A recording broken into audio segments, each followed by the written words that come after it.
आरे कैसन बड़ैया तोहरे पापा हो अपन पापा मड़वा के बासना छिलाई।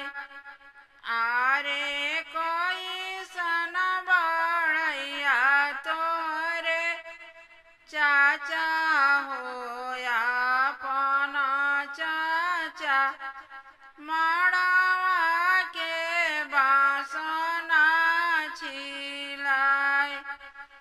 आरे कैसन बड़ैया तोरे भैया हो अपन भैया मड़वा के बासना छिलाई।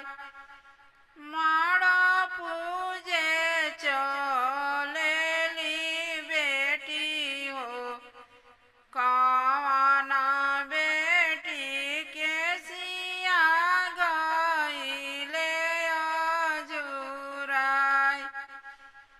केसिया छोड़ावन चलले अपन पापा नैना से गिरे लालोर।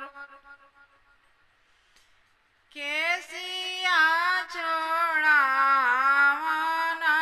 चलले अपन चाचा नैना से गिरे लालोर। आरे ऐसन बेटी हम के करा पर सौंपी हो के हो करिए प्रतिपाल। चौकाई बैठल बोलेले कौन दुल्हा सुना सुनी ससुर और हमार। आरे अपना बेटी ससुर हमारा पर सौंपी हम ही करबी प्रतिपाल। आरे अपना दीदी सरऊ हमारा पर सौंपी हो हम ही कर